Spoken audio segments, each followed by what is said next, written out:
Hello, my art-loving friends. I am Deborah Kaye, and I welcome you to Paint with a Passion. Well, it's October, and you know what that means. It's time for all the spooky creepies to come out and play. So today, we're gonna paint Spooky Girl. Here is my recipe. You can pause here to gather what you need, or just refer to the list in the description area below this video. So get all your goodies together and let's go make the magic happen as we paint with a passion. I'm painting on a 6-inch round wood cutout that's been primed and painted white. Let's start by marking the center of our canvas and adding horizontal and vertical lines across the center of the canvas. I'm using my stencil because it makes it super easy to do this. And I'm also using extremely light pressure on the pencil to make it easy to paint over or to erase. Next, let's mark the sides where you want the edge of the face to hit. I'm going with a 1/2 inch.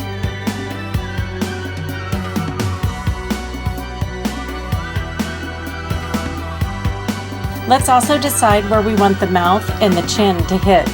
And we're going to place a marker for each of those on the center line. Let's also mark how wide we want the top of the head to be. We're not really going to see this with the hair covering it, but it does help us to place the features later on.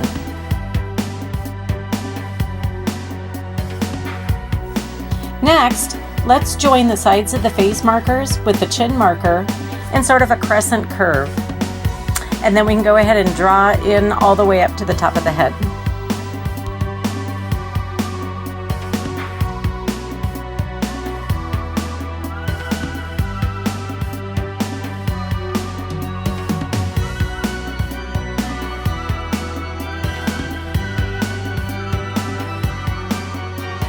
And let's add her neck. Mark an equal distance on each side of the center line at the chin, and then draw an angled line going down to the bottom. We're not going for geometric perfection here, but we do want some balance.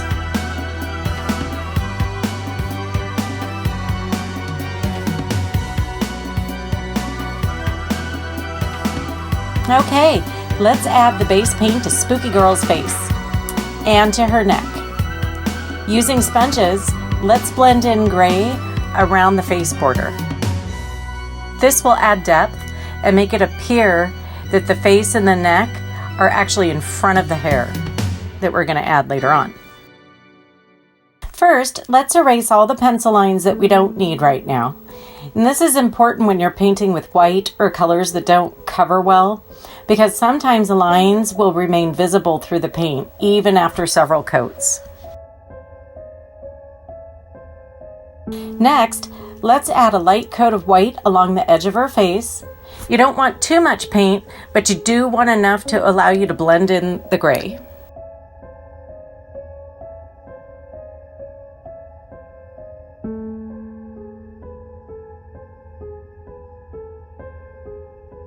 While the white is still wet, grab a clean sponge and pick up a little gray.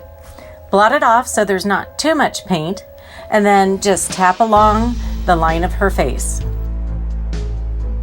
Now, with the white sponge, go back along the gray paint and start blending the white with the gray. Slightly overlap the gray with little tiny back and forth motion. When you blend the white into the gray, use less paint and add gradually. And just blend, blend, blend.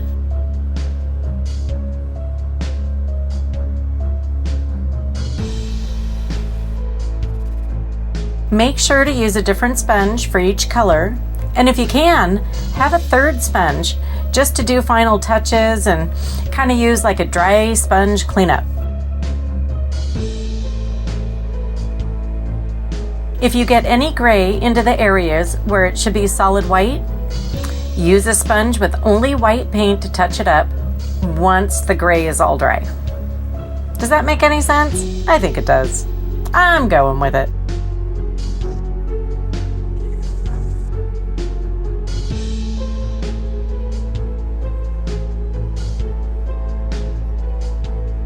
Blending takes time, so try not to get frustrated. And if it all starts to turn gray, just let all the paint dry and then start again.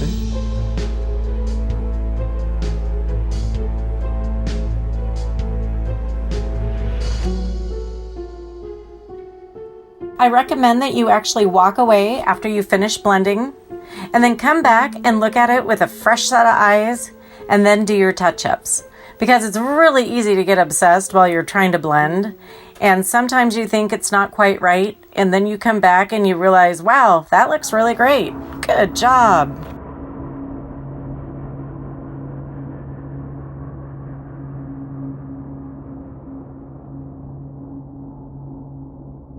Usually, I like to use white chalk, but obviously we can't see that on white paint.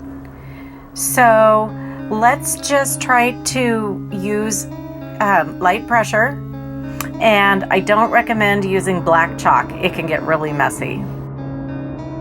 Let's add Spooky Girl's facial features. Let's start by drawing a line down the center of her face.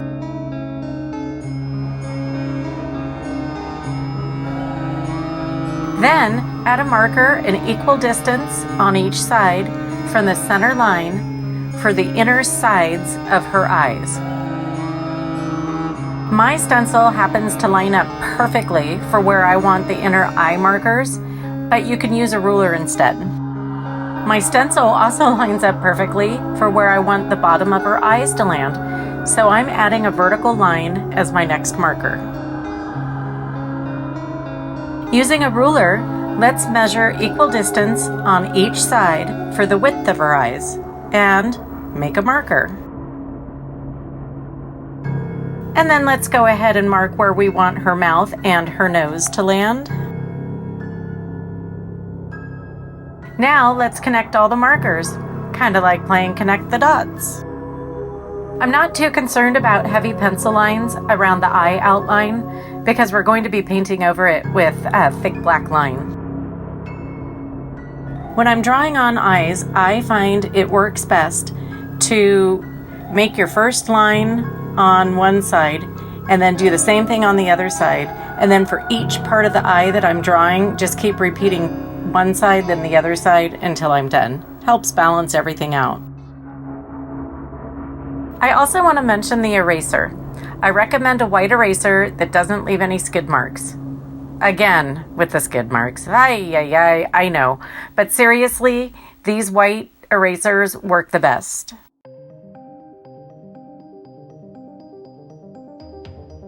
I decided to keep her nose a simple little upside down V because I really want her eyes and her mouth to be the main features. Let's give her a little pursed lipped mouth and kind of like the shape of a heart. And then we need to add some spooky stitched lines down each side.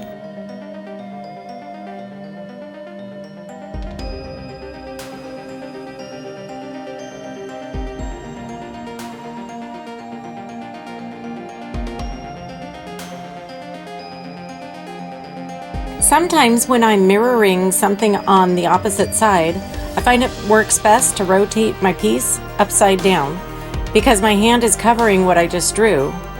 And I suppose I could have drawn left to right. It must be that right brain artsy thing. Okay, last thing, let's add the eye details and the eyebrows that are going to really bring her to life. Well, she's not really looking too healthy, so how about we just say it'll bring out her character.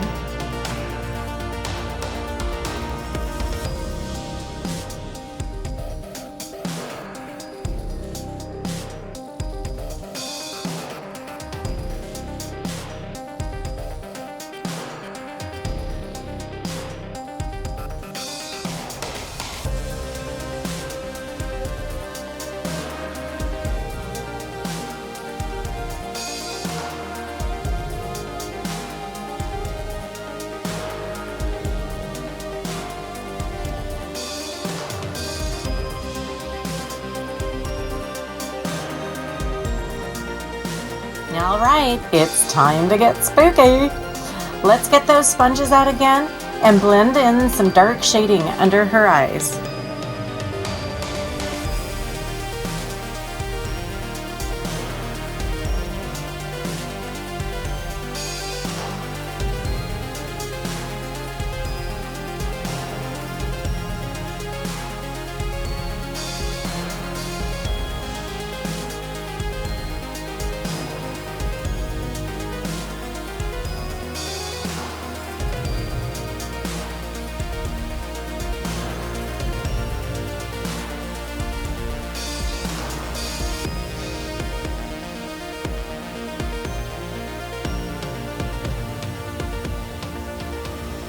Using a micro round brush, let's color in the irises. Now I like to smooth out the brush lines with a sponge, but it's just my personal preference. And after it dries, you can add a second coat if needed.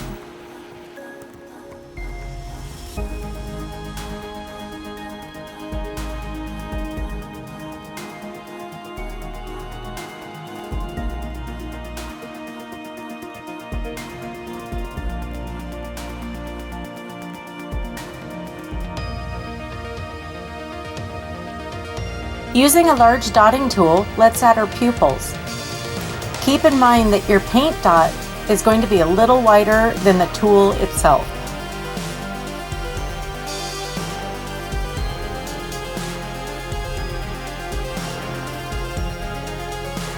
Next, using our super skinny fine lining brush, let's paint on Spooky Girl's face. I've included a link in the description area so you can check out my super skinny fine line and brush tutorial and learn how to make your own. Also, check out the link to my dotting tool size guide video. It's really handy as a reference when you're trying to pick the right dotting tool to use.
Using the smallest of my big dotting tools and the biggest of my small dotting tools, I'm going to add some dots around her eyes.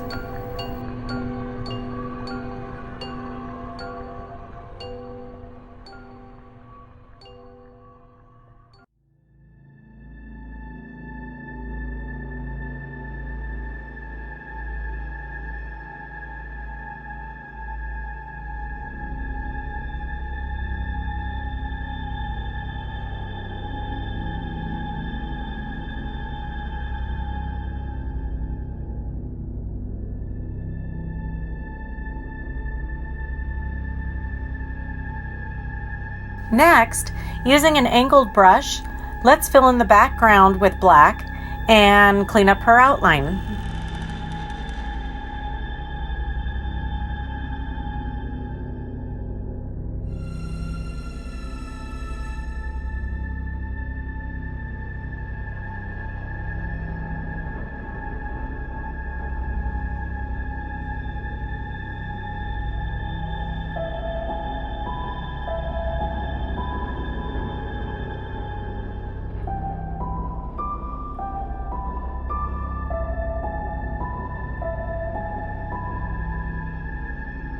Okay, so wow factor much? She looks so spooky cool, and it looks like she's floating out of the canvas. She's a very spooky girl, the kind you don't take home to mother. Okay, all right, I know, she's singing again. I can't help it.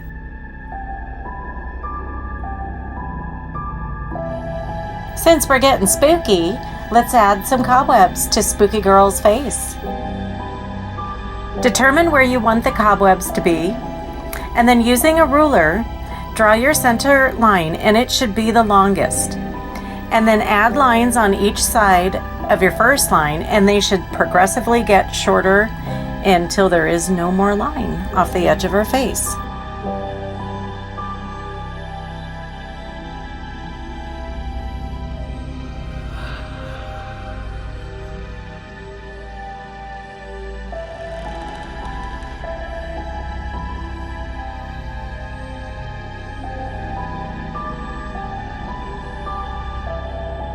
Next, connect the tips of each line with little half moons, and then follow the same pattern until you fill in the cobweb.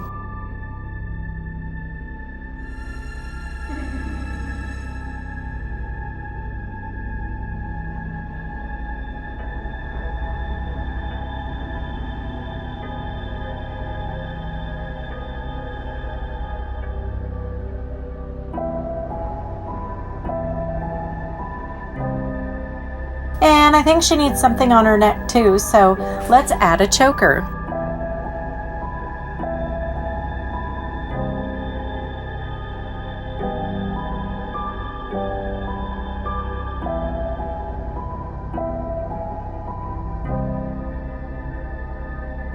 Using our super skinny fine linen brush, let's paint on the cobwebs.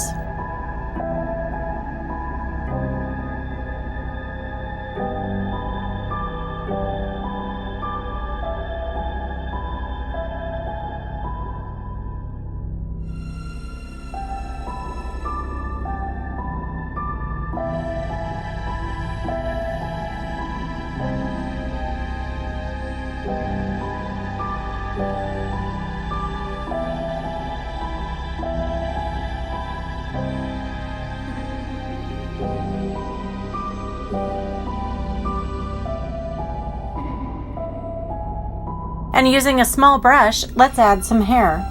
I'm using a 1/4 inch angled brush, but any small brush you have will do. Load your brush with a minimal amount of paint, and then blot it off several times.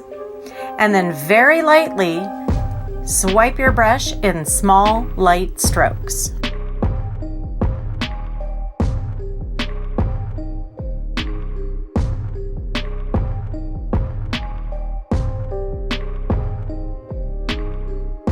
We want the crown of her head to be solid black, but let's make sure that the forehead hair is wispy.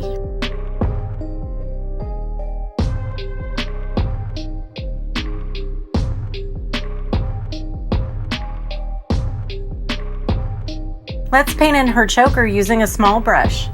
I chose a micro flat brush for this. And then using our skinny fine linen brush, let's paint the jump ring and the pendant.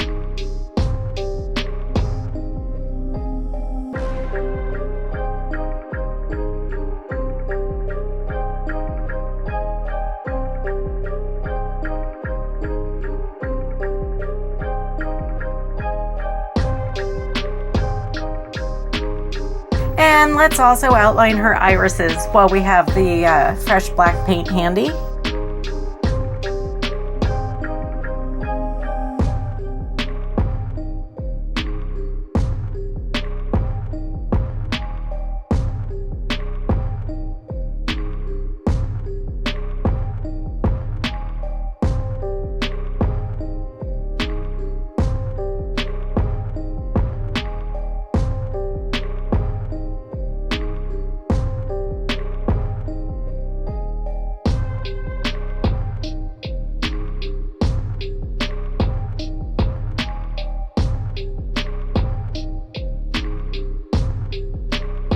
And let's erase all the pencil marks we don't need anymore.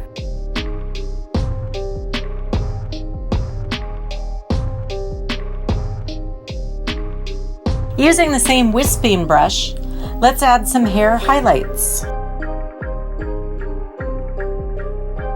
I'm adding silver first, and then I'm going to add some gold. And the gold is the same color that I used on her eyes.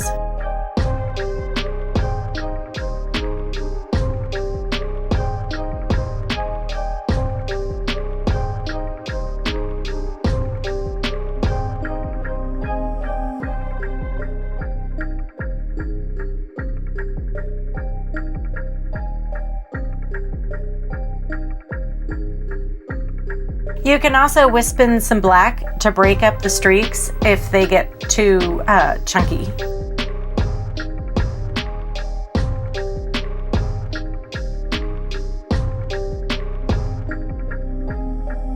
Let's add some color to Spooky Girl's pendant. I'm using metallic sapphire for this, and I'm making sure to leave a thin black outline around the color.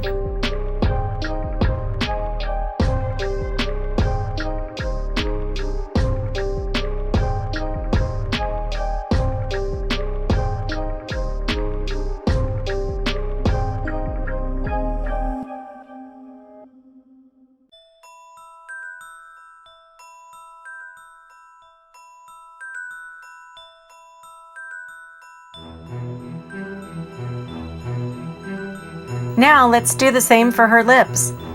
For this, I chose metallic garnet.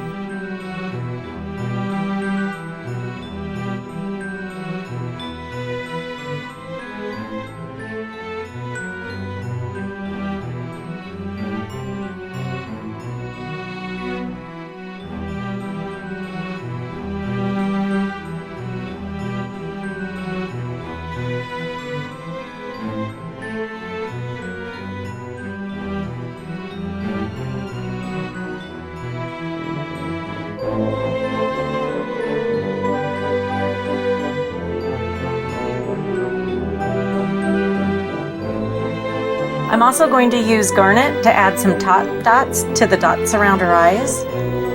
Make sure to choose a dotting tool a size or two smaller than the original dots. When you're dotting with metallic, the paint tends to snap back. So I recommend that you go slowly and take care not to leave a tail that will fall outside of the dot. Plant your dot in the center and then pause a second to allow the paint to settle into place before you move on.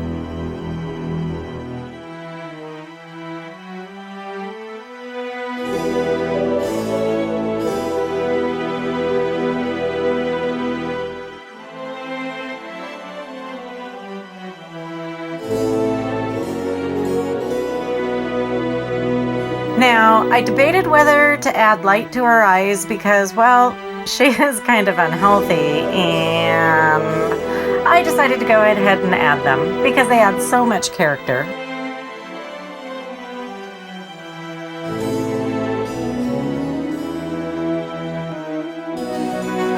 All right, it's time to add some varnish. I'm using DuraClear Matte Finish with a small sponge paint roller. It is hands down the best way to apply varnish to flat paintings. You would think I was doing commercials for this, but I'm not. I am just telling the truth. Really, it is so much better than brushing it on.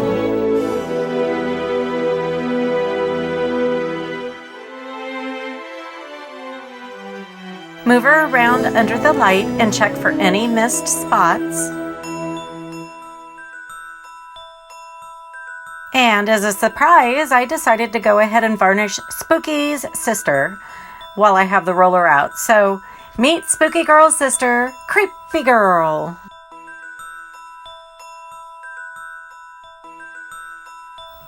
I wanted to show you Creepy Girl so that you can see how easily you can make a different character just by changing up a few details.